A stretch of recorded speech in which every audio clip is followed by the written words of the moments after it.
الحمد لله نحمده ونستعينه ونستغفره ونؤمن به ونتوكل عليه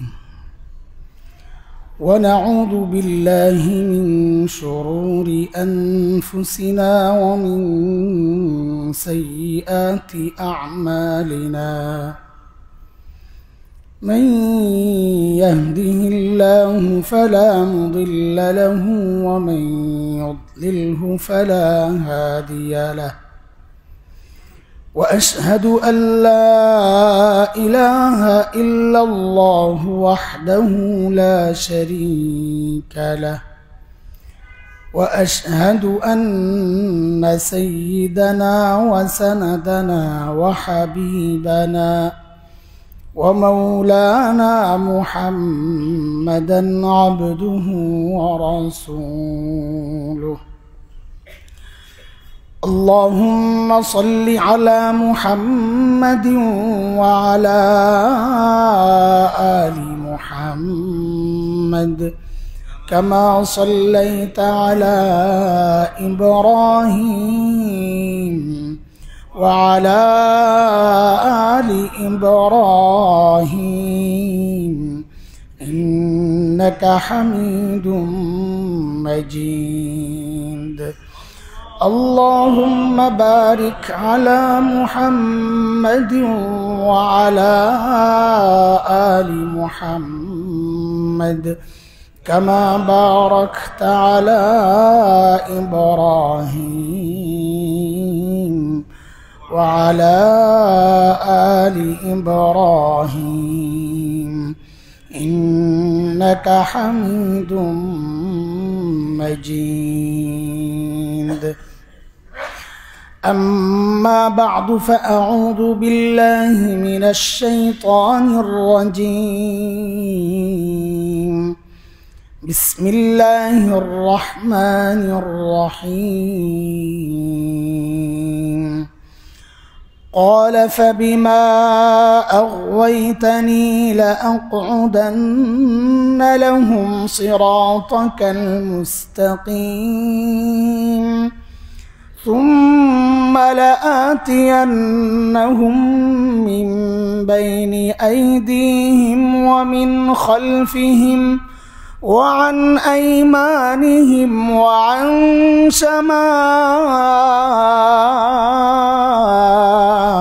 شمائلهم ولا تجد أكثرهم شاكرين آمنت بالله صدق الله العلي العظيم محترم মুসল্লিয়ান ইকরাম গত জুমাতে আমরা শয়তানের টার্গেট এবং কর্মপদ্ধতি সম্পর্কে আলোচনা শুরু করেছিলাম। শয়তান আল্লাহ থেকে বিতাড়িত হওয়ার পর আল্লাহকে যে চ্যালেঞ্জটা করে এসেছিল সেটা হলো, আমি আপনার বান্দাকে আপনার পর্যন্ত পৌঁছতে দেব না, আপনার থেকে বিচ্ছিন্ন করে দিব। এর জন্যে প্রক্রিয়াটা কি হবে? বলে যে রাস্তা সিরাতে মুস্তাকিম মানে কোরআন আল কারীম, ওই রাস্তায় আমি বসে যাব, মানে কোরআন মানতে দেব না। আমাদের আলোচনার অংশ ছিল গত সপ্তাহে যে এই যে কোরআন থেকে মানে আল্লাহ থেকে বিচ্ছিন্ন করার শয়তানের যে চক্রান্ত, শয়তান সেইটা বাস্তবায়ন এক পদ্ধতিতে করে না, করবে না। এটা শয়তানের নিজের চ্যালেঞ্জ। আজকে এখন যে আয়াত তিলাওয়াত করেছি, দ্বিতীয় আয়াতটা অর্থাৎ সূরা আরাফের 17 নম্বর আয়াত, এখানে শয়তান বলেছে যে আমি এক পদ্ধতিতে ধোঁকা দেব না, চতুর্মুখী হামলা করব। ইমাম গাজ্জালী রহমতুল্লাহ আলাইহি বলেন যে শয়তান এক শত্রু, বড় আজীব শত্রু। এটা তার সাথে দুনিয়ার সমস্ত শত্রুর সাথে আপোষ করা যায়, এই শত্রুর সাথে আপোষ করতে গেলেই বিপদ, ওর সাথে খাতির করতে গেলেই বিপদ। দুনিয়ার সমস্ত শত্রু তার আবদার পুরা করলে শত্রুতা চলে যায়, জায়গা জমিন নিয়ে বিরোধ, ভাই ছেড়ে দিলাম, জায়গা লাগবে না, তুমি নিয়ে যাও, বিরোধ শেষ। ক্ষমতার বিরোধ, ভাই আমার ক্ষমতা লাগবে না, তুমি চালাও, বিরোধ শেষ। কিন্তু শয়তান এমন এক শত্রু, ওর সাথে আপোষ করলে ও আরও ভয়ঙ্কর রূপে নিজেকে পেশ করে। একটাই আপোষ করলে সে আরও 3টা অপকর্ম আমাকে দিয়ে করায় ফেলে। এটা এক বড় আজীব শত্রু। এর সাথে খাতির করা মানে নিজে শেষ হওয়া, আপোষ করা মানে শেষ হওয়া। শয়তানকে দমনের পদ্ধতি পাল্টা হামলা। পাল্টা হামলাই তার জন্য সবচেয়ে কার্যকর পদ্ধতি এবং একমাত্র পদ্ধতি, সবচেয়ে না একমাত্র পদ্ধতি। তো শয়তান যেই সমস্ত পদ্ধতি গ্রহণ করে আমাকে আপনাকে কোরআন থেকে বিচ্ছিন্ন করে, সেগুলোর কিছু ধরন আল্লাহ কোরআন আল কারীমের মধ্যে দিয়েছেন। যেমন আমাদের বাবা মাকে ধোঁকা দেওয়ার ক্ষেত্রে শয়তান 4টা পদ্ধতি গ্রহণ করেছিল, যা সূরা আরাফে 20-21 নম্বর আয়াতে আল্লাহ তার বিস্তারিত বলেছেন। আমরা গত জুমায় সেই 4টা পদ্ধতির কথা বলেছি, কিন্তু বিশ্লেষণ হয় নাই। 4 পদ্ধতির মধ্যে একটা হচ্ছে অপব্যাখ্যা। শয়তান মানুষকে কোরআন থেকে দূরে সরাবে, দিন থেকে দূরে সরাবে অপব্যাখ্যার মাধ্যমে। 2 অপপ্রচার। অপপ্রচারের মাধ্যমেও শয়তান মানুষকে কোরআন থেকে দূরে সরায়।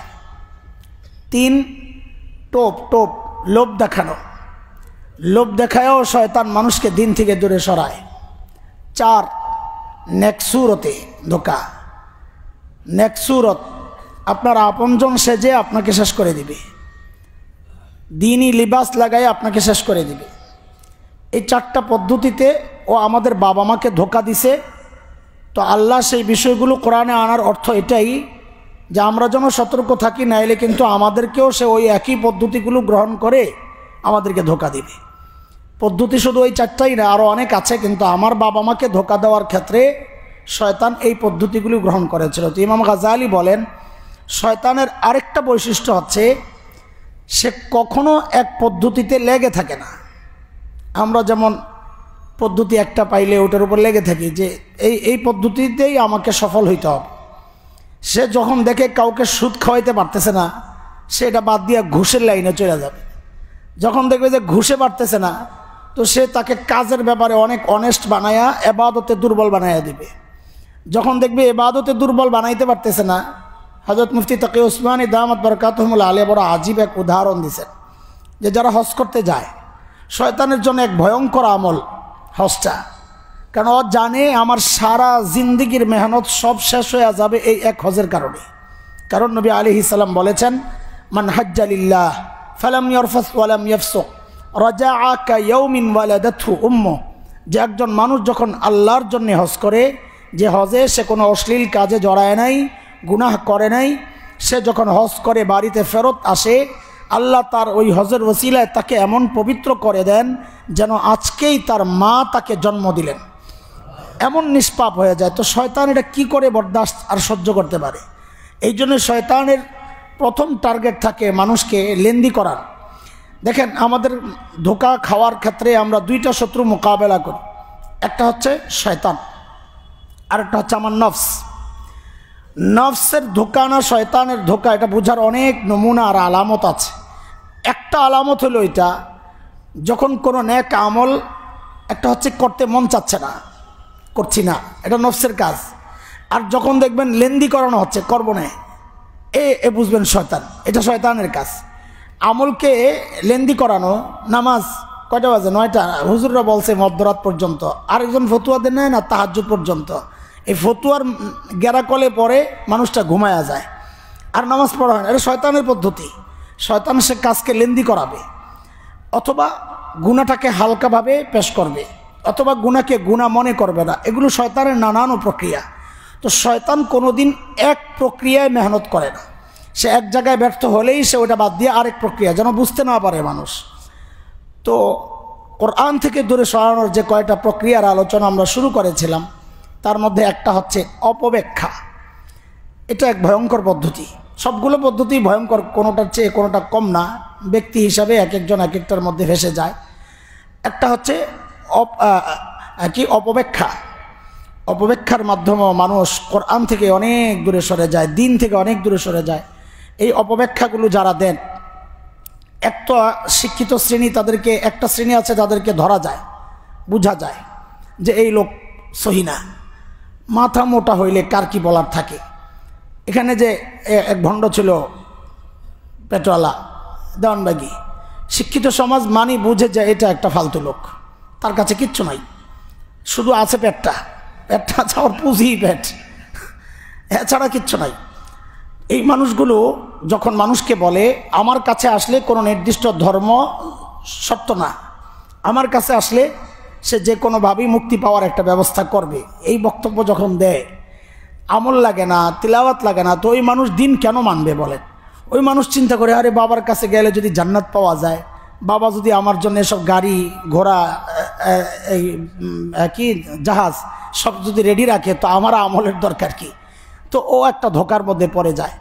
দেখেন, অথচ আল্লাহ বলতেছেন যে কোনো কাজ সফল যদি কেউ হতে চায়, তার জন্য ঈমান শর্ত, মুসলমান হওয়া শর্ত।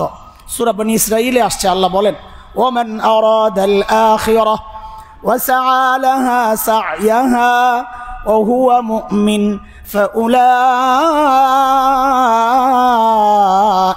কানা সা'য়ুহুম মাশকুরা।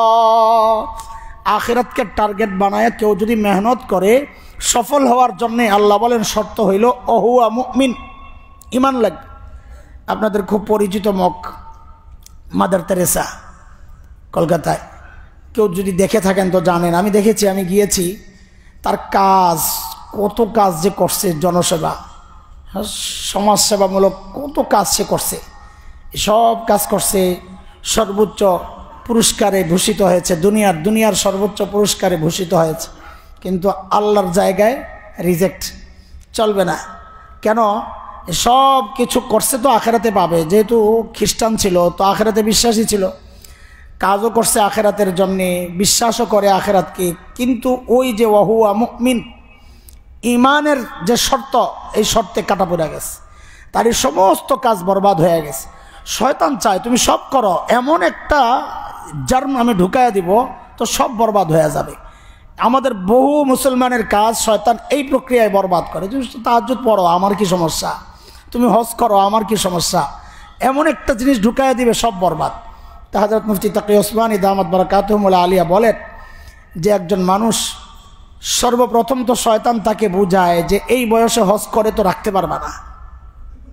শয়তানের প্রথম ধোঁকা, এই বয়সে হজ করে, জওয়ান বয়সে হজ করবা, তুমি রাখতে পারবা? কত বয়স পড়ে রয়েছে, এই এত দিন রাখতে পারবা? হজ রাখা যাবে না, এই যে একটা ধোঁকা। ভাই, কোনো জিনিস যদি রাখা না যায়, এই চিন্তায় যদি ওই জিনিস না করতে হয়, তাহলে তো মানুষ খাবে কেন? বলেন, মানুষ খাবে কেন? বুঝেন না এই কথা? খাবে কেন? খাওয়া রাখা যায় নাকি? তো চলে যাচ্ছে, তো তুমি খাও কেন? যে আমার শারীরিক শক্তি হয় এটার দ্বারা, তো শারীরিক শক্তি হয়, তোমার রুহানি শক্তি দরকার নাই, ওটা তো বেশি দরকার। টার্গেট দুনিয়া, শরীর ঠিক থাকুক, খাওয়া ঠিক থাকুক, ওটা চলে গেল না কি গেল এটা আমার বিষয় না। অথচ হজ করার সময় ওই শয়তানেরা ঢুকায়, এই বয়সে যে হজ করবা, হজ তুমি রাখতে পারবা? হজ আবার রাখার কি হলো? হজ একটা ফরজ আমল, করলাম, যদি ঠিকঠাক মতো হয় আমার ফরজ আদায় হয়েছে, হ্যাঁ বাস, আমার ফরজ কাজ শেষ হয়ে গেছে। এরপরের গুনাহ যা করব, এটা আমার ওই গুনার শাস্তি আমি পাবো। এই কারণে বেশি পাবো না যে হজ করে আবার এই গুনাহ করলা তোমার ডাবল শাস্তি দেওয়া হবে, এমন কোনো মাসালা তো আমরা পড়ি নেই। যেই গুনাহ করছে ওই গুনার শাস্তিই পাবে।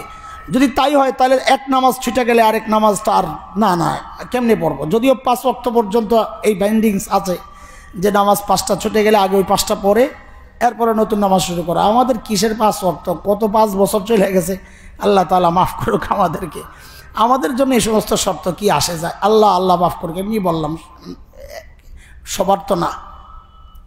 তো শয়তানের প্রথম ধোঁকা হচ্ছে আপনাকে লেন্দি করাবে। ওই যে বলছিলাম, একটু দাড়ি রাখেন না কেন, এই বয়সে একটু বয়স হোক। হেই মিয়া, কোন বয়সে দাড়ি রাখতে হবে আল্লাহ জানেন, ওই বয়সেই তোমার দাড়ি বের করছে। দাড়ি কি পাকলে রাখার সিস্টেম? এটা কই আছে? দাড়ি পাকলে রাখার সিস্টেম এটা আছে কোথায়? আমি বানাইছি? আরে ভাই, জিন্দাডারে রাখলে না, দাড়ির পাকা মানে এটা তো মরা শুরু হয়েছে, এখন মরার কি লাভ হইব আমার? তাও রাখেন, আমি মানা করতেছি না মরে গেলে রাখবেন না, তাও সুরতটা নিয়ে কবরে যান। এমনি বলতেছি যে জীবিতটা রাখলে না, তুমি মৃত্যুটা রাখো, এটা কেমন কেমন কথা। এই জন্য রাখতে হবে জওয়ানকালী। হ্যাঁ, মাওলানা রুমি বলেন, দার জওয়ানি তওবা করদান সেওয়া পয়গম্বরী। হ্যাঁ, যে যৌবনের তওবা করা এটা হচ্ছে পয়গম্বরের সিফত। হ্যাঁ, বার্ধক্যে তো বৃদ্ধ যে বাঘটা, ওই বাঘও মুত্তাকি পরেজগার হয়ে যায়, দাঁত যখন পড়ে যায় তখন সেও মুত্তাকি হয়ে যায়। ওই সিংহ যার দাঁত পড়ে যায় বার্ধক্যে, সেও কি হয়ে যায়? পরেজগার, মুত্তাকি হয়ে যায়। আল্লাহ ওক্তে পীরে গুরগে জালে মিশাওয়াত পরহেজগার। বার্ধক্যে যায়া ওই জালেম যে হিংস্র প্রাণী আছে সেও পরহেজগার হয়ে যায়। তো যাই হোক, আল্লাহ তাআলা জওয়ানের পরহেজগারি চান। হজ করলে জওয়ান বয়সী করা, বার্ধক্যে যায়া নিজে তো করতে পারেই না, আরও 10 জনের আমল নষ্ট করে। আরও 10, আপনারা যারা হজ করেন জানেন, বুঝেন, দেখেছেন, বুড়ারা যায়া আরও 10 জনের আমল নষ্ট করে। কারণ ওই আপনি দুর্বল, আপনার রেয়াত করতে হয়, আপনার একটু খেয়াল রাখতে হয়, এগুলো করতে করতে আরেকজনের আমল নষ্ট হয়। আমি যখন খুব ছোট, যখন পড়াশোনা চলতেছে, তখন 2 বছর বাকি ছিল পড়াশোনার। এটা কবে, এটা 94-95 মনে হয়। তখন আল্লাহ তাআলা আমাদের এই যে পেছনেই বাড়ি আলী আহমদ সাহেব মরহুম, তার ওসিলা আল্লাহ হজের ব্যবস্থা করছেন। তো হজে গেছি, আজিমপুরের এক ডাক্তার সাহেব ছিলেন, আগে পরিচয় ছিল না, এয়ারপোর্ট যায় পরিচয় হয়েছে। তো পরে দেখি যে সরকারিভাবে যাওয়া, তো দেখি দুজনের রোমও একটাই। আল্লাহ তাআলা মিলাই দিয়েছেন, আমি ছোট মানুষ, একা একা, সবাই পেরেশান ছিলেন কেমনি কি করবে। তো আল্লাহ তাআলা ওনাকে মিলাই দিয়েছেন এয়ারপোর্টেই। একে তো প্রতিবেশী আজিমপুর থাকতেন, আবার মানুষ খুব নেককার, আবার গ্রামের বাড়িও আমাদের ওদিকে, সব আল্লাহ তাআলা যেন সেটিং করে পাঠিয়ে দিয়েছেন আর কি। ওই জায়গায় যায় দেখি কুমিল্লা বরুড়ার এক বুড়া আমাদের সাথে পড়ছে। হায়, বুড়ার যে মানে যন্ত্রণা তো বলতে পারি না, আল্লাহ তাআলা মাফ করুক, আমাদের খুব পেরেশানি গেছে। পরে আমরা ওই যে আরাফায় যাব, যে দুইজনে মিলে আস্তে আস্তে সিদ্ধান্ত নিয়েছি যে ওনারে যদি এইভাবে টানতে থাকি আমাদের 2 জন শেষ, এখন চূড়ান্ত সময়, আমরা আস্তে আস্তে যাব গা। আল্লাহ, রাতে স্বপ্নে দেখি কি, ওই বুড়ামি আমারে বলতেছে, বাজান আমারে ফালাইয়া যাবেন গা। আমি ওইটা সকালে ডাক্তারকে বলি, ভাই এই বুড়া আল্লাহ হজ কবুল করছে, এই বুড়ার হজ আল্লাহ কবুল করছেন। কারণ আসলে পরে খোঁজ নিয়ে জানা গেছে বহু কষ্টের পয়সা দিয়ে সে হজ করতে আসছে। কিছু টাকা খালি সবসময় কোমরে গুছে রাখতো, খায় না, আমরা আনলে কিছু খায়, দেশ থেকে চিড়া নিয়ে গেছে, ওগুলো বসে বসে চাবায় আর সরকারি খাবার খায়। তো জিজ্ঞেস করতেছি, কাকা এই টাকা খরচ করেন না কেন, এইগুলো খালি গুছে রাখেন? তো বলে, বাবা এটা দিয়ে আপনার চাচির জন্য একটা চেন কিনবো। আরে বুড়া বয়সের প্রেম, সুবহানাল্লাহ, খাঁটি প্রেম। মিয়া হাসো তোমরা, তুমি তো জোয়ান বয়সও দাও না। হ্যাঁ, বউকে মহব্বত করাটা তো সুন্নাহ। তো যাই হোক, এই বুড়াদেরকে নিয়ে মুসিবতে পড়তে হয়, টয়লেট নষ্ট করে ফেলে, খাবার রুম নষ্ট করে ফেলে, গাঁটটি নিজের টানতে হয়, দেখলে মায়া লাগে, গাঁটটি উঠাইতে পারবে না কিন্তু নিজেরই ধরতে হয়। কতজনের গাঁটটি জীবনে টানছি। এই জন্যে জওয়ান হজ করতে যাওয়া দরকার। আমাদের এই অঞ্চলের মানুষ ছাড়া, ভারত উপমহাদেশের, পাকিস্তান, ভারত, বাংলাদেশ, আমাদের ছাড়া দুনিয়ার কোথাও কোনো দেশ থেকে এত বুড়া হজে যায় কিনা খুব কম দেখা যায়, খুব কম দেখা যায়, যায় না যেমন না, খুব কম, আমরাই বেশি। আমাদের মাথায় আল্লাহকে এই শয়তানেরা ঢুকাই দিছে যে হজ করতে হয় ওই বয়সে যখন আর আমল করার শক্তি থাকে না, তখন যায় হজটা করতে হয়। কারণ যেন আইসা আর কোনো গুনাহ করতে না হয়। গুনাহ করতে পারেই না, আর গুনাহ করবে কি, সব তো শেষ তার, এমন আর কি গুনাহ করবে। তো এইটা হচ্ছে শয়তানের একটা ধোঁকা। তো হযরত মুফতি তাকি উসমানী দামাত বারাকাতুহুল আলিয়া বলেন, এই প্রক্রিয়ায় যখন সে হজ থেকে আটকাইতে পারে না, দেখে যে টাকা পয়সা জমা দিয়ে দিছে, তো শয়তান আর এর পিছনে মেহনত করে না, যে টাকা ফেরত আনো, বাড়ি রয়ে গেছে, মেয়ে বিয়ে দেওয়া রয়ে গেছে, মানুষ বলবে কি, কত জরুরি কাজ রয়ে গেছে। আপনার মেয়েকে বিয়ে দেওয়া এটা আপনার জন্য যেমন একটা ফরজ, মনে রেখেন হজ করাও আপনার জন্য ফরজ। বাকি মেয়েকে আপনি মরে গেলেও কেউ না কেউ বিয়ে দিয়ে দিবে, আল্লাহ ব্যবস্থা করবেন, কিন্তু আপনি মরে গেলে আপনার হজ করবে কে? এটা বেশি দরকার। আমি বুঝি না, আমি মনে করতেছি যে মেয়েরে বিয়ে না দিয়ে হসে গেলে কেমন দেখা যায়। জিজ্ঞেস করলে বলে হুজুর সব ঝামেলা একবারে সাইরা তারপরে যাব, আখেরি ঝামেলাটা সারার জন্য। হজ আপনার জন্য ঝামেলা না। হায় আল্লাহ, হজ তো একজন আশেকের জন্য চূড়ান্ত চাওয়া হওয়া উচিত যে আমি আমার রবের ঘর দেখব, আমি আমার নবী আলাইহিস সালামের রওজা থারের পাশে দাঁড়ায়া বলবো আসসালাতু ওয়াসসালামু আলাইকা ইয়া রাসূলুল্লাহ। একজন মুমিনের চূড়ান্ত জীবনের টার্গেট তো এইটাই হওয়া উচিত। কি বলে যে সব ঝামেলা সেরে তারপরে যাব, ঘরটা এখনো রয়ে গেছে, আবার বাচ্চারা উপযুক্ত হয়ে গেছে, বিয়ে দিতে পারছি না।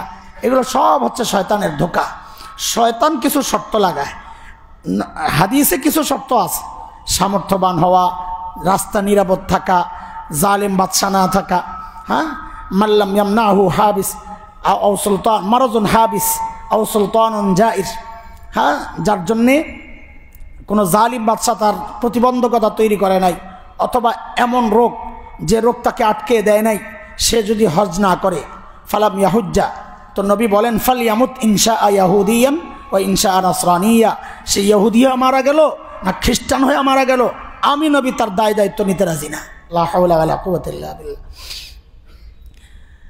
শয়তান যখন দেখে যে আটকাইতে পারে নাই, যাওয়ার রাস্তা করছে, তো শয়তান এহরাম বাঁধার আগে একবার ধোকা দেয়। সেটা হইল চলে যাবেন, সময় তো কম, সবার কাছে দোয়া নিতে হবে না। হ্যাঁ, কি করা যায়, তো ফেসবুকে একটা পোস্ট দিয়া দেন, সবাই দেখুক। হ্যাঁ, ফ্যামিলি গ্রুপ যেটা আছে ওখানেও দেন, আর পাবলিকও করেন একটা পোস্ট যে সময় স্বল্পতায় আমি সবার সাথে দেখা করতে পারলাম না, দোয়া চাই, আমি হজে যাচ্ছি, আল্লাহ যেন আমার হজ কবুল করে, আমিও দোয়া করবো আল্লাহ যেন আপনাদেরকেও যাওয়ার তৌফিক দেয়। সুবহানাল্লাহ, কত আল্লাহ মানুষ। শয়তান বলে তুই কই আসস, খবর আছে, যা যা। যদি দেখে যে না ফেসবুকের পোস্ট দেওয়ারও সময় হয় নাই, তো এহরামটা পরাইয়া শয়তান বলে ভাই তুমি একাই যাবা, তোমার আপনজন যারা এখনও যাচ্ছে না তাদেরকে উৎসাহিত করতে হবে না। হ্যাঁ, কী করা যায়, তো একটা পোস্ট দিয়া দাও এহরাম সহ, যে আমি তো যাচ্ছি, যাদের তৌফিক আছে তাদেরও যাওয়া উচিত। মনে মনে নিজের রিয়ারে দূর করে কি দিয়া, না না এটা আমার রিয়া না, এটা লোক দেখানো না, এটা অন্যদেরকে উৎসাহিত করা আমার উদ্দেশ্য। সুবহানাল্লাহ, কত বড় বুজুর্গ, নিজেও আমল করে অন্যদেরকে উৎসাহিত করে। শয়তানকে যা খাইতে থাকতে, যেই দেখে এখানেও কাজ হয় না, তো এইবার যায় কাবার সামনে, একজনে মুনাজাত ধরে আরেকজনে ছবি ওঠায়, কাবার গিলাফ ধরে রয়েছে, এক হাতে সেলফি আর এক হাতে গিলাফ। সুবহানাল্লাহ, আল্লাহ বি রাজি রাহে, শয়তান বি নারাজ না হয়। কাবার গিলাফ ধরে কি বলে, আল্লাহ বি রাজি রাহে, সেলফি তুলে কি বলে, শয়তান বি নারাজ না হো। হাট্টিমা টিম টিম, ওরা মাঠে পারে ডিপ, ওদের খাড়া দুটো সিং। বাংলাদেশের বই ছাড়া এমন অদ্ভুত প্রাণী দুনিয়ায় কোথাও নাই যে দুই দিক দিয়েই ঠিক আছে, সিংও আছে ডিমও পারে। এই লেখাপড়া যেমন, ইমান আকিদাও এমন, আল্লাহও রাজি থাকে, শয়তানও রাজি থাকে। কি এক অবস্থা। শয়তান যখন দেখি যে না এই লোক তো ছবি টবি দেয় না, তো এইবার বুড়ায় বুড়ায় লাগায়া দেয়। বিশেষ করে ট্রাভেলস ওয়ালাদের সাথে যে লাগে, সুবহানাল্লাহ, আরে ট্রাভেলস ওয়ালা যে কয়জন জান্নাতে যাই আল্লাহ জানে। ভাই কেউ এই ব্যবসা করলে আমারে মাফ করে দিয়ে, তওবা করে খেদমত করেন। আপনাদের পক্ষে সম্ভব না হাজিদেরকে খুশি করা, এটা তো মৌলিক বিষয়। কারণ হাজিরা হচ্ছেন জুয়ুফুর রহমান, মেহমান কার? আল্লাহর মেহমান। এত বড় সত্তার মেহমান রে আপনি মাখলুক কিভাবে খুশি করবেন?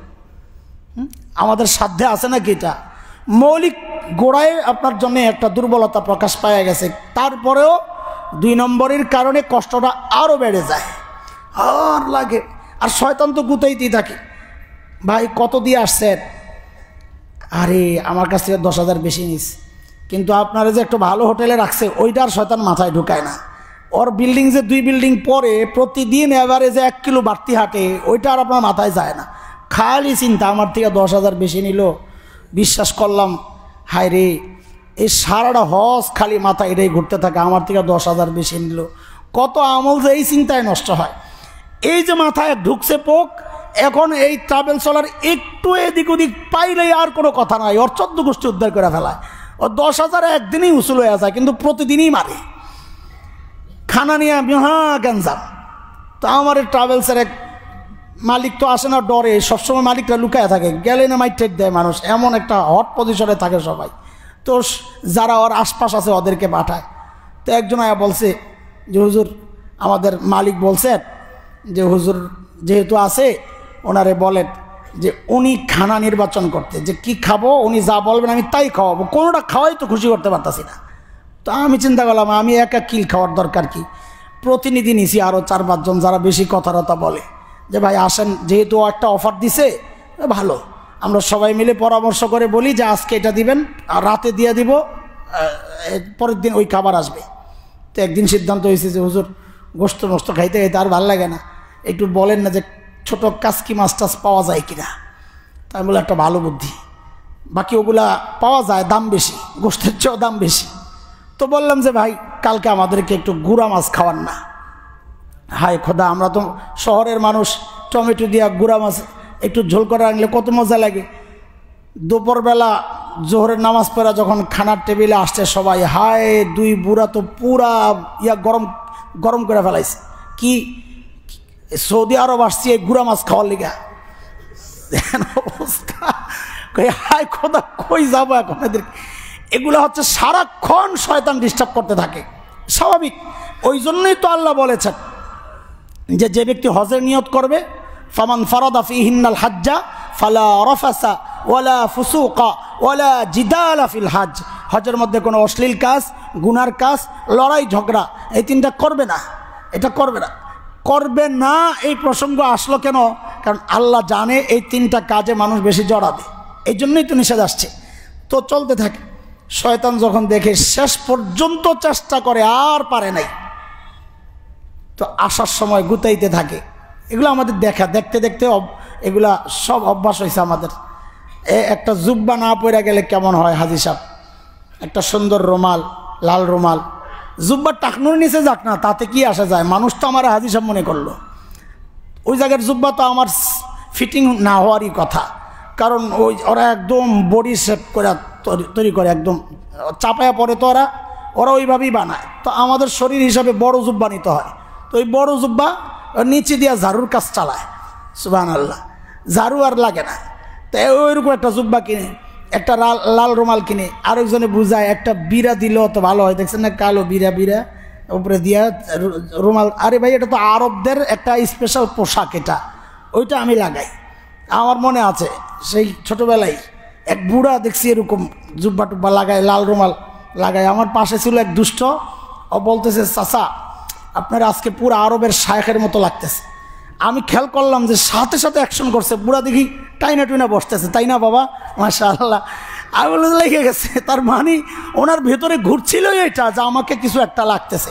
শয়তান বলে সারা বছর চেষ্টা করে পারি নাই, এখন শেষ করলাম। হযরত মুফতি তকি উসমানী বলে তাও যদি না পারে, শয়তান এরপরে হজ করার সময় এই চেষ্টা চালায়, এরপরও পারে নাই, এরপরে চালায়। তো হজরত বলেন এক লোক 5 বার হজ করছে, 5 বার হজ করছে, শয়তান পারে নাই তাকে ধোকা দিতে।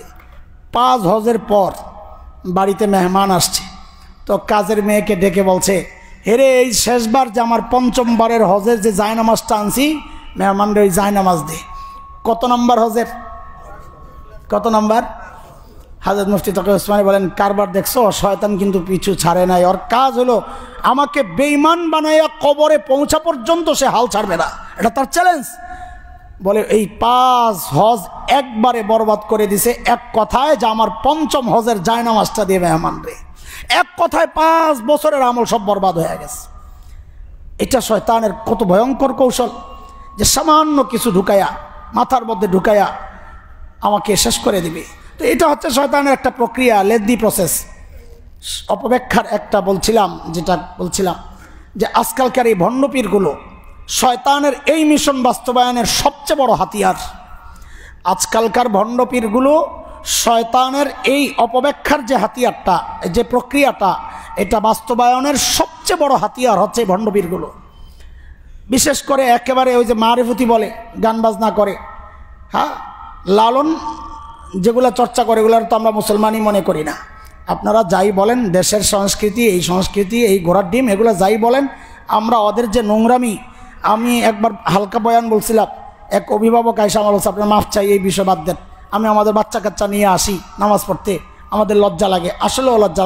তাদের যে গানের যে ব্যাখ্যা, এই ব্যাখ্যা দিলে তো ওই গান আর কেউ মুখে আনবে না।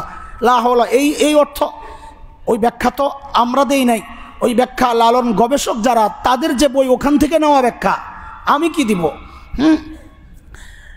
আহা, বাউল বাউল বাউল সেই আগের শিরকি জাহিলি যুগের এক মূর্তির নাম বাউল, যে বাউলের পূজা করলে মানুষের শারীরিক সক্ষমতা বাড়ে, যৌন শক্তি বাড়ে। এই যৌন শক্তির যেই তাদের যে মাবুদ তাদের হিসাবে যে তাদের কি বলে পূজনীয় যে মূর্তি, ওইটার নাম ছিল বল, কোরআনে আসছে বাল। বাল হইল বাল থেকে বাউল। এখন তারা মনে করে এই পুরো বিষয়টাই হচ্ছে মানুষের সাথে শারীরিক সম্পর্ক, এগুলোই হচ্ছে তাদের মারেফত। লা হাওলা ওয়ালা কুওয়াতা ইল্লা বিল্লাহ। নিজেরে চিনো না তো মাবুদ চিনবা কেমনি? এই যে ভাবের গান ধরায়া দেয়, আমরাও সাথে তালে তালে টানি আর বলি বাঙালি সংস্কৃতিরও অংশ এটা। শয়তানের আরেকটা ধোঁকা হচ্ছে বাঙালি সংস্কৃতি। বাঙালি সংস্কৃতি বলে বলে আমাকে আপনাকে দিয়ে শয়তান শিরিক করায়। আমি বুঝি না, আমি মনে করি না হুজুররা খালি এত এত হয়ে গেছে, ব্যাকডেটেড হয়ে গেছে, আমরা একটু সংস্কৃতি চর্চা করি, একটু উদার হবে না, আমাদেরকে এত কঠিন বানায় ফেলছে। বাঙালি সংস্কৃতি বুঝি সুফিয়া কামালের মাধ্যমে প্রতিষ্ঠিত হয়েছে, আর আগে আমরা ইংরেজি আছিলাম। হ্যাঁ, এই যে রমনা বটমূলের যে উদীচির যে সমস্ত অনুষ্ঠান হয়, এগুলো আসছে কবে থেকে আসছে আপনাদের এই সমস্ত প্রোগ্রাম? তা আপনি কি বাঙালি এই 80-র দশক থেকে? এর আগে কি ছিলেন আপনি? মাথা এত মোটা কেমন হয়েছে আপনাদের? কেন বুঝেন না এটা যে 80-র দশকের আগে আমি কি ছিলাম? আমি বাঙালি ছিলাম না? আমাদের শ্রেষ্ঠ বাঙালিরা সব 80-র দশকের আগের। আপনাদের ভোটে যারা শ্রেষ্ঠ বাঙালি, আপনাদের ভোটে যারা শ্রেষ্ঠ বাঙালি, আমরাও ভোট দিলে শ্রেষ্ঠ বাঙালি নির্বাচন করব 80-র দশকের আগে যারা ছিল তাদের কথাই তো। ওরা তো কোনোদিন এই রমনা বটমূলে আইসা এসো হে বৈশাখ এসো এই গান গায় নাই। ওরা তো ওই চারুকলা ইনস্টিটিউটের মাধ্যমে ওই যেই মিছিল বের করে, মঙ্গল শোভাযাত্রার মিছিল, ওই মিছিল তো ওরা বের করে নাই। তো ওরা বাঙালি ছিল না? ওরা ছিল না বাঙালি? ওরা শ্রেষ্ঠ বাঙালি আপনাদের ভোটে, বিবিসির ভোটে, তো ওরা তো ওই মিছিলে অংশগ্রহণ করে নাই। তা আপনি নিজেকে কি বলে বাঙালি মনে করেন? এই অনুষ্ঠান কইরা না করলে তারে আপনি রাজাকার বানাইয়া দেন, না বললে পাকিস্তান বন্দী বানাইয়া দেন। আপনাদের শিরিকের তালে তালে কেউ তাল না মিলাইয়ে সে পাকিস্তান বন্দী হয়ে গেল। এই বয়ান বন্ধ করেন, এই বয়ান বন্ধ করেন। বহুত দিছেন, এখন ক্লিয়ার হয়ে গেছে যে আপনারা এই বয়ান দিয়ে দিয়া আমাদেরকে ওই হিন্দুদের দালাল আর তাদের গোলাম বানাইতে চান, ওদের সংস্কৃতি ঢুকাইয়া দিয়ে ওদের গোলাম বানাইতে চান। মুসলমান গোলামি করে আল্লাহর। কার গোলামি করে? আল্লাহ। ওই প্যাকেট পাল্টায় আমাদেরকে ধোকা দেওয়া যাবে না। আমরা প্যাকেট ছিঁড়তে জানি, প্যাকেট ছিঁড়ে ভেতরের জিনিস বের করতে জানি। আপনি মঙ্গল শোভাযাত্রার হিস্ট্রি পড়েন না? কোত্থেকে আসলো এটা? এর পুরো প্রক্রিয়াটা আপনি বুঝেন না কেন? কেন এখানে মূর্তি আসবে? কেন পেঁচার ছবি আসবে? পেঁচা কেন আসবে মিছিলের মধ্যে? পেঁচাও কি বাংলায় কথা বলে নাকি? জীবজন্তুর কোনো ভাষা আছে? সূরা লোকমানে আসছে, পড়ে দেখেন। ওমিন আয়াতিহি খালকুস সামাওয়াতি ওয়াল আরদ ওয়া ইখতিলাফু আলসিনাতিকুম ওয়া আলওয়ানিকুম। মানুষের এই যে কালারের পরিবর্তন, ভাষার পরিবর্তন, এটা মানুষের জন্য আল্লাহর দেওয়া একটা নেয়ামত, জীবজন্তুর না। দুনিয়ার সব জীবজন্তুর ভাষা এক, মানুষের ভাষা পরিবর্তন হয়। তো ওই মিছিলের মধ্যে জীবজন্তু কেন আসলো কোনোদিন চিন্তা করছেন? করেন নাই। আপনার ব্যাখ্যা একটা দিয়ে দিছে, বাস একটা ব্যাখ্যা দিয়া আপনাকে শিরিক করাইতেছে, আপনার খবর নাই যে এটা বাঙালি সংস্কৃতি। অথচ পিছন থেকে হিস্টোরি টানলে আমরা দেখি যে এটা পৌত্তলিকদের থেকে নেওয়া, রোমান মুশরিকদের থেকে নেওয়া, যারা ওই যে 31শে ডিসেম্বর জাসুসের পূজা করতো যারা, জানুস মূর্তি, জানুসের পূজা করতো যারা, JANUS, জানুস। ইন্টারনেটে সার্চ দিয়ে দেখেন, আপনাদের উস্তাদ ফদিলাতুল শেখ আল্লামা মুফতি ইন্টারনেট লানতুল্লাহ আলাইহি জিজ্ঞেস করেন জানুস কারে কয়। তো জানুস সার্চ দিলে দেখবেন 2 মাথাওয়ালা এক মূর্তি বের হয়েছে, 2 মাথাওয়ালা। তো হিস্টোরি পড়েন কি লেখা আছে? খ্রিস্ট ধর্মের আগে রোমানরা এই দেবতার পূজা করতো, জানুসের। ওরা মনে করতো জানুস হচ্ছে ভাগ্য দেবতা। তো ওরা কী করতো? 31শে ডিসেম্বর 12টার আগ পর্যন্ত জানুস দেবতার পেছনের মুখের কাছে যায়া কৃতজ্ঞতা প্রকাশ করত। কি বলে? যে এই যে গত বছর ভালো ছিলাম এই জানুস দেবতার কৃপায়, পেছনের মুখের কৃপায়। যেই 12টা বাজে আসতেছে তো 31শে ডিসেম্বর, ও সামনেই তো না, আরে তালে তালে আয় পড়ছে কথা, আমার তো মাথায় ছিল না, এটা আল্লাহ বের করে দিছে।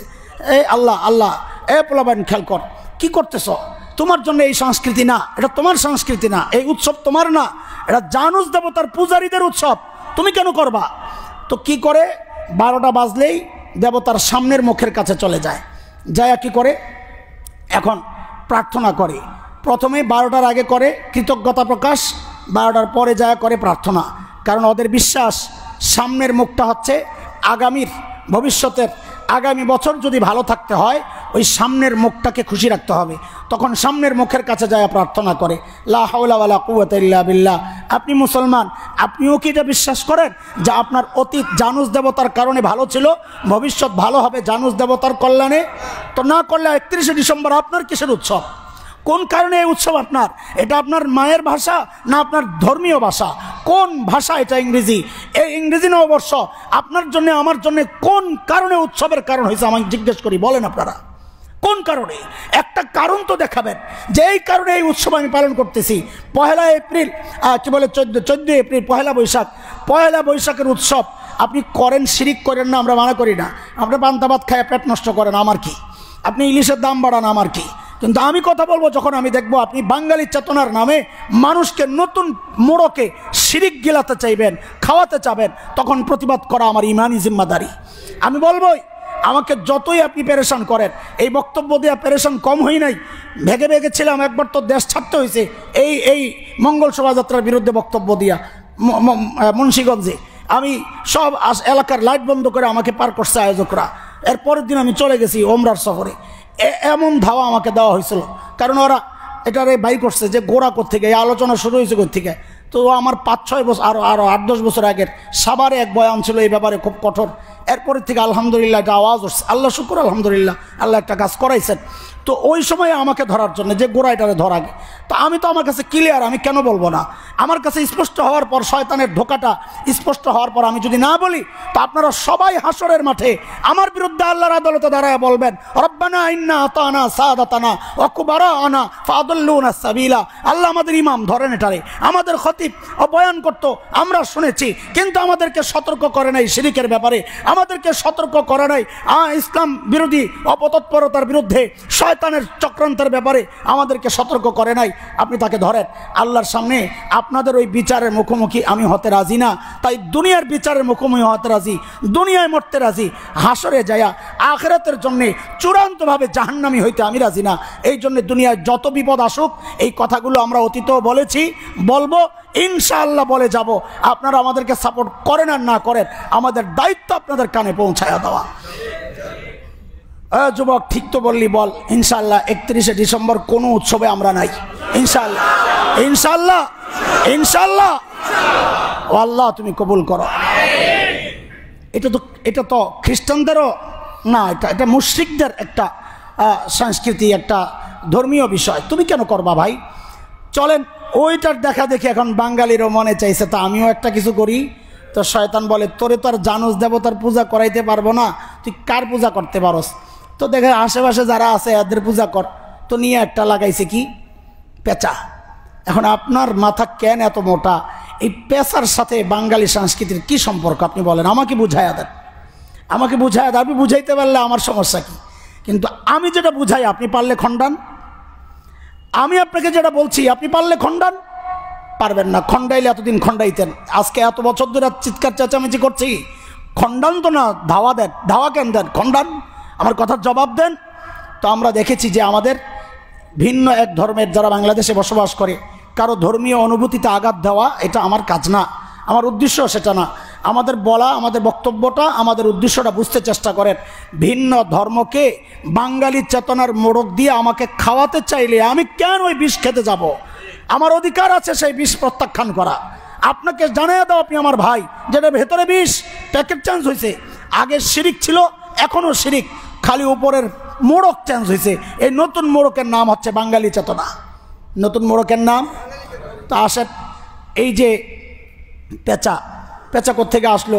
তো পেঁচার হিস্টোরি দেখতে যায় দেখি, হায় খোদা, আমাদের ভিন্ন ধর্মের একটা আকিদা বিশ্বাস হচ্ছে, অন্য হিন্দু ধর্মের, সোজা কথা, এখানে লুকোচুরি কিছু নাই, যে সমস্ত ভাগ্যের মালিক হচ্ছে লক্ষ্মী দেবী।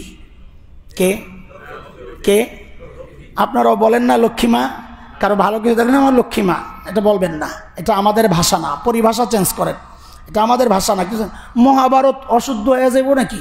মহাভারত আবার শুদ্ধ হইল কবে? শুদ্ধ তো একমাত্র কোরআন। শুদ্ধ কি কোরআন। আবার কিছু হইলে এই কি বলে দুধে দোয়া তুলসী পাতা নাকি, তো দুধ তুলসী পাতা দুধে ধুইলে কি এটা পবিত্র হয়ে যায়? তুমি পবিত্রতাকে তুলনা করো দুধে দোয়া তুলসী পাতা, মানে কাউরে পবিত্র বলতে গেলে তো বলে দুধে দোয়া তুমি মুসলমান বলতে পারো জমজমে দোয়া যাইতুন নাকি?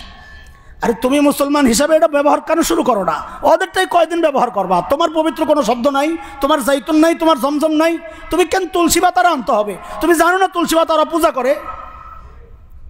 মাথায় তো মোটা কেন আপনাদের? আমি বুঝি না তো কিছু, আমার মাফ করে দিয়ে। কেন বুঝেন না এগুলা? আপনার জন্য পবিত্র পানি নাই, জমজম নাই, আপনার জন্য কোরআনে ব্যবহার করা ফলের নাম নাই, জাইতুন নাই, তিন নাই, তা আপনি কেন ওটা বলেন না যে এটা কি জাইতুনে ধোয়া তিন নাকি? এটা জাইতুনে ধোয়া আর কি জমজমে ধোয়া জাইতুন নাকি, জমজমে ধোয়া তিন নাকি? এটা বললেও তো একটা উদাহরণের একটা লেভেল থাকে যে জমজম একটা পবিত্র পানি, জাইতুন তিন, এগুলো কোরআনের ব্যবহার করা শব্দ, বাস একটা তাও সম্পর্ক আছে। তুলসী পাতা দুধ এটার সাথে কি সম্পর্ক আপনার পবিত্রতার? বলেন আমাকে। হ্যাঁ, কি সম্পর্ক? সম্পর্ক আছে, ওই যারা তুলসী পাতার পূজা করে তাদের জন্য সম্পর্ক আছে। আপনার কি সম্পর্ক?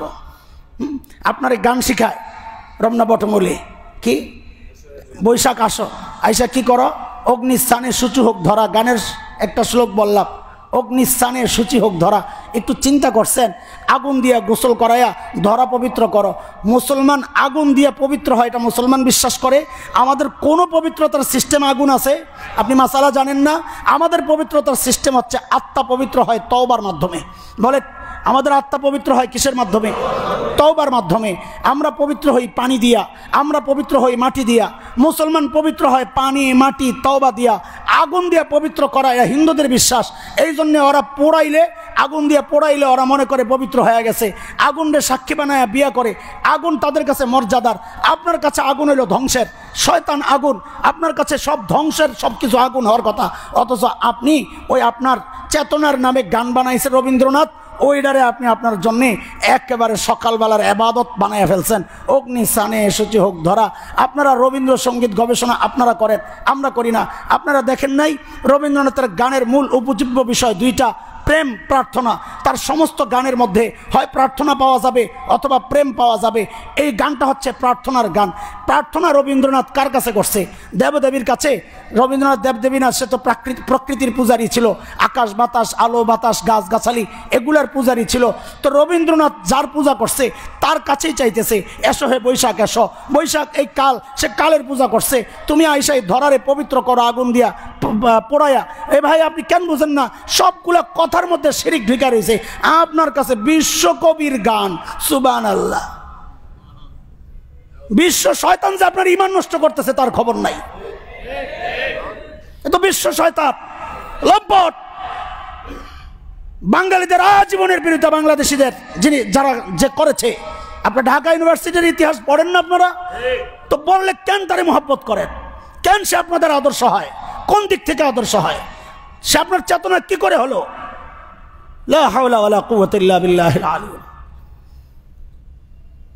এখন আসছে ওই যে পেঁচা।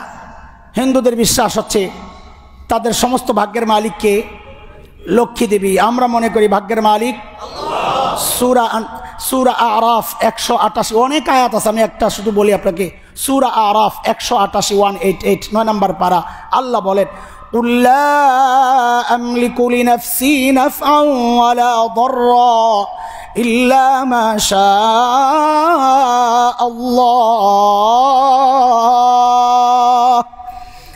আল্লাহ বলেন ভালো মন্দ সব কিছুর মালিক আমি আল্লাহ। সব কিছুর মালিক আল্লাহ। তো হিন্দুদের বিশ্বাস হচ্ছে লক্ষ্মী দেবী হচ্ছে ভাগ্যের, তার মেয়ে আছে 6টা। ওদের বিশ্বাস আপনি জিজ্ঞেস করে দেখেন, ছেলে নাই, মেয়ে কয়টা? 6 মেয়ে। পদ্মা, পদ্মালয়া, ইন্দিরা, শোভা, কমলা, রমা। এগুলো আমরাও নাম রাখি, অনেকে বড় আজীব লাগে। লক্ষ্মী দেবীর মেয়ের নাম রাখে নিজের মেয়ের নাম। মুসলমান কমলা রাখে, শোভা রাখে। আরে ভাই ভালো নাম আছে তো রাখেন না। পদ্মা, পদ্মালয়া, ইন্দিরা, শোভা, কমলা, রমা, এই 6 মেয়ে লক্ষ্মী দেবীর। হিন্দুদের বিশ্বাস লক্ষ্মী দেবীর বাহন হচ্ছে পেঁচা। আপনি মিলান, হিসাব মিলান। লক্ষ্মী দেবীর বাহন কি? মঙ্গলের মালিককে, ওদের বিশ্বাস বলেন মঙ্গলের মালিককে।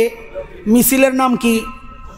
মঙ্গল শোভাযাত্রায় মঙ্গলের মালিক লক্ষ্মী দেবীকে ডাকা হচ্ছে, তার বাহন রেডি করে। মা তুমি আয়সা এই বাহনে আরোহণ করে আমাদের এই মিছিলের নেতৃত্ব দাও, তাহলে আমাদের আগামী বছরটা ওই যে পত্তলিকরা যেমন জানুস দেবতার কাছে বলতো আমাদের আগামী বছরটা ভালো করে দাও, ওই মঙ্গল শোভাযাত্রার মিছিলের মাধ্যমেও ওরা ওই মেসেজটাই দিতে চাচ্ছে।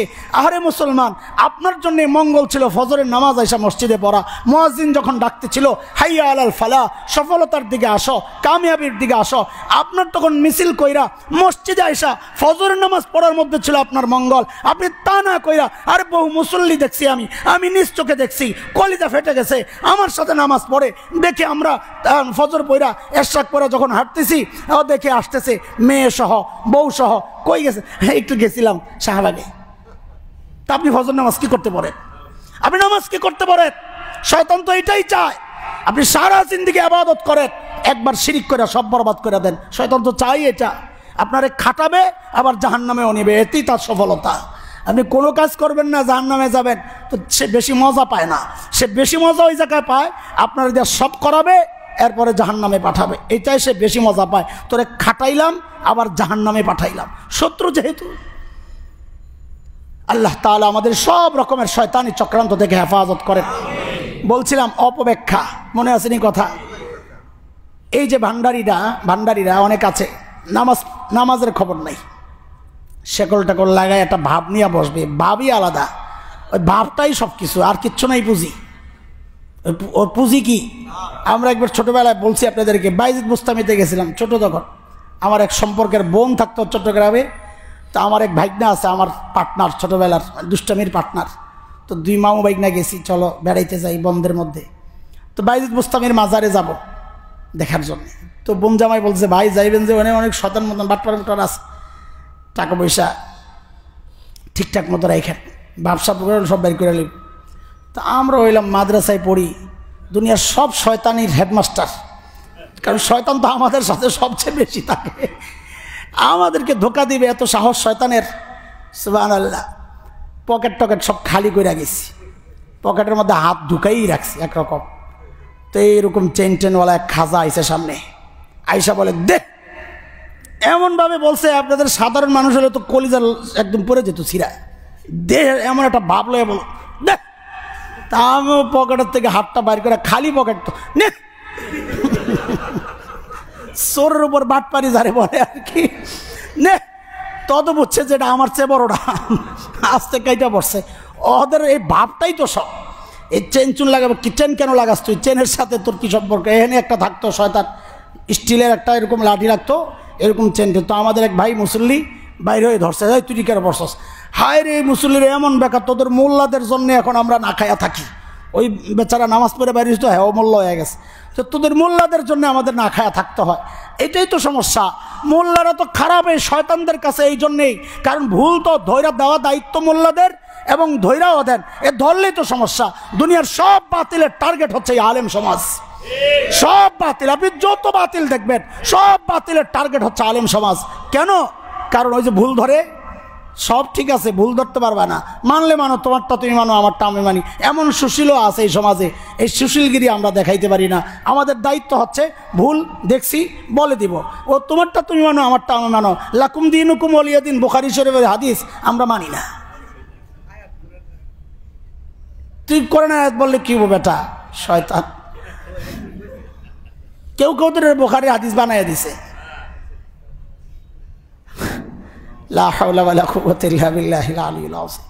আমাদের দায়িত্ব ভুল দেখলে বলে দেওয়া, এটা আমার দায়িত্ব রে ভাই, আপনি যাই মনে করেন যেভাবেই নেন।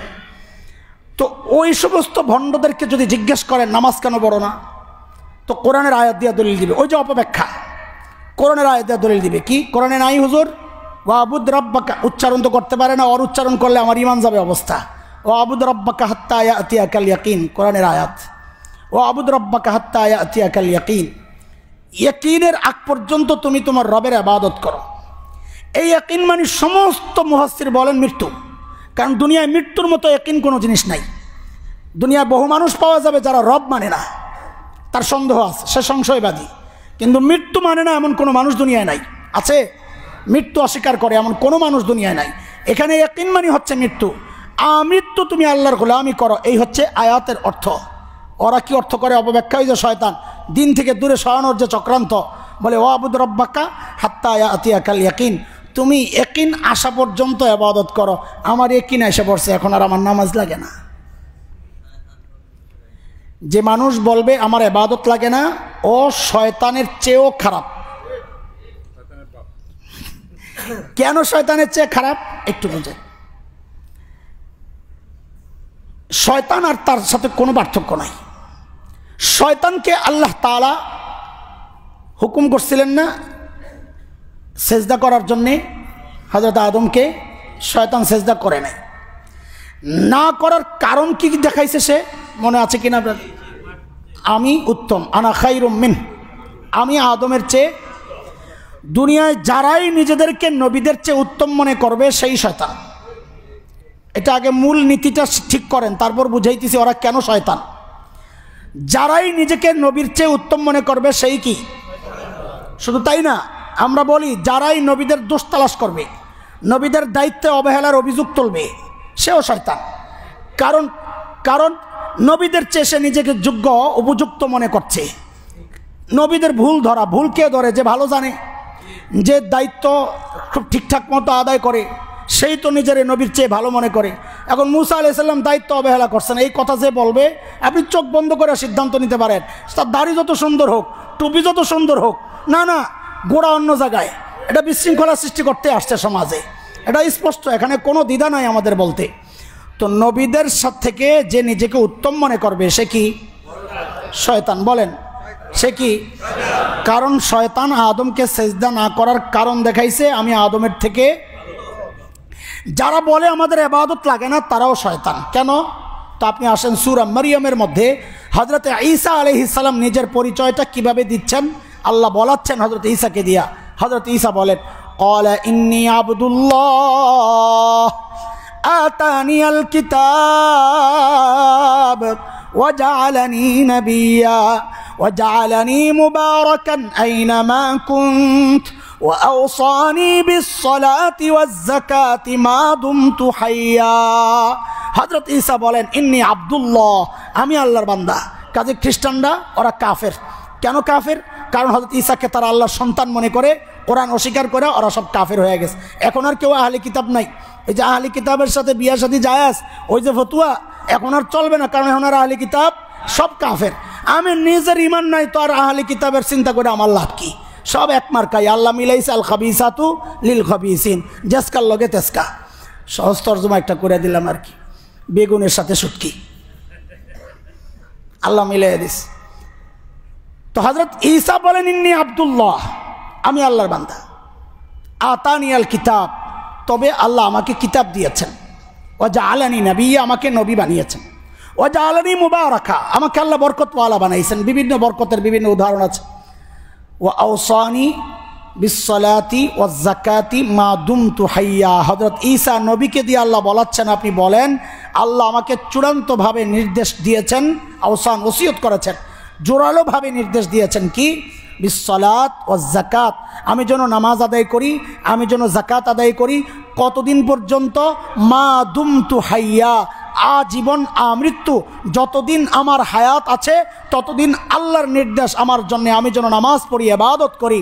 নবী বলতেছেন মৃত্যু পর্যন্ত আমার ইবাদত লাগে, আর ওরা বলে আমাদের ইয়াকিন এসে পড়ছে আমাদের ইবাদত লাগে না। তার মানে হযরত ঈসার থেকে ওরা নিজেকে উত্তম মনে করতেছে কিনা? তো যে নিজেকে নবীর থেকে উত্তম মনে করে সে কি? দেখেন কোরআনের আয়াত দিয়ে দলিল দিছে, শয়তান হয়েছে কোরআনের আয়াত দিয়েই। এইটা হচ্ছে অপব্যাখ্যা। অপব্যাখ্যার মাধ্যমে শয়তান চায় আমাকে আপনাকে দিন থেকে সরাইতে। এটা শয়তানের দিন বিমুখ করার একটা জঘন্য প্রক্রিয়া। আল্লাহ তাআলা আমাদের চোখ খুলে দেন, আমাদের মাথা খুলে দেন, আমাদের হৃদয় খুলে দেন। আল্লাহ আমাদেরকে নূর দান করেন। এই নূর আসার জন্য সূরা কাহাফ পড়তে হবে জুমাবার। জুমাবার কি পড়তে হবে? সূরা কাহাফ পড়তে হবে। তাইলে আল্লাহ তাআলা আগামী সপ্তাহ পর্যন্ত এমন একটা নূর দিবেন আপনাকে। নূর মানে কি? অন্ধকারও দেখবেন আপনি, রাস্তা কুয়াশার মধ্যে যায় বলবেন কিরে সূরা কাহাফ পড়লাম এখন কিচ্ছু দেখি না, নূর গেল কই? এই নূর সেই নূর না, এই নূর হচ্ছে আপনার অনুভূতি শক্তি। আল্লাহ আপনাকে সহিটা বুঝার তৌফিক দিবেন। আল্লাহ আপনাকে শুদ্ধটা বুঝার তৌফিক দিবেন, আপনি বিভ্রান্ত হবেন না ইনশাআল্লাহ। বিশেষ করে সবচেয়ে বড় ফিতনা দাজ্জালি ফিতনা থেকে আল্লাহ আপনাকে বাঁচায় দিবে এই সূরা কাহাফের বরকতে। আমল করব ইনশাআল্লাহ তাআলা এবং আল্লাহর কাছে দোয়া করি আল্লাহ আমাদেরকে শয়তানের সমস্ত রকমের ধোঁকার প্রক্রিয়া থেকে আপনি আমাদেরকে হেফাজত করেন।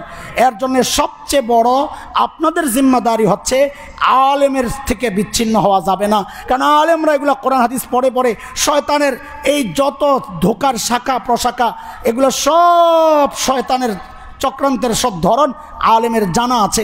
এই জন্য আলেম আপনি যেই লাইনই চক্রান্ত করতে চান আপনারে ধরে। তো হিজবুত তাওহীদও আলেমের বিরুদ্ধে, কাদিয়ানিও আলেমের বিরুদ্ধে, সাদিয়ানিও আলেমের বিরুদ্ধে, বেদাতিও আলেমের বিরুদ্ধে, সব আলেমের বিরুদ্ধে। কেন? ওই আলেম যে সব রাস্তা জানে, ওই দিকটা গেলে ওদিকটা ধরে, ওদিকটা গেলে ওদিকটা ধরে। বলে তুমি একা সবার লগে মোকাবেলা করো কেন? হেফাজতিরা তবলিগের কি? হেফাজতিরা তবলিগের কি? কি সুন্দর এক আওয়াজ! আরে হেফাজতিরা দিনের হেফাজত। তবলিগ যদি হেফাজত, তবলিগ যদি দিন হয় তো তবলিগের সমস্যাও হেফাজতিরাই ধরবে। আর তুমি যদি মনে করো না তাবলিগ দিন না, এটা অন্য কিছু, তো হেফাজতিরা তোমার কাছে যাবে না। যতদিন তুমি বলবা তাবলিগ দিন, তাবলিগের সমস্যা হেফাজতিরা ধরবে, কারণ হেফাজতের কাজই হচ্ছে হেফাজতে ইসলাম। আবার আরেকজন বলবে আল্লাহ দায়িত্ব নিছে ইসলামের হেফাজত করার, ইন্না নাহনু নাজ্জালনা যিকরা ওয়া ইন্না লাহু লাহাফিজুন। আপনারা হুজুররা কেন আইছেন ইসলামের হেফাজত করতে? ইসলাম হেফাজতের দায়িত্ব কে নিছেন? রাজ্জাক কে? জোরে কোন? রিজিকের দায়িত্ব কার? তা আপনি কামাই করেন কে? হ্যাঁ, আপনি কামাই করেন কে? আপনি চাকরি করেন কে? আপনি ব্যবসা করেন কে? ঘরে বসে থাকেন, রাজ্জাক তো আল্লাহ আল্লাহ দিয়ে দিব।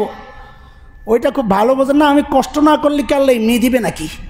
ওই জায়গায় ভালোই বুঝেন। আর দিনের ব্যাপার আইলে কোনো আল্লাহ হেফাজত করবো না, ওই যে অপেক্ষা। সাবাস, আল্লাহ আমাদেরকে হেফাজত করেন। আমিন। ওয়া আখিরু দাওয়ানা আলহামদুলিল্লাহ রাব্বিল আলামিন।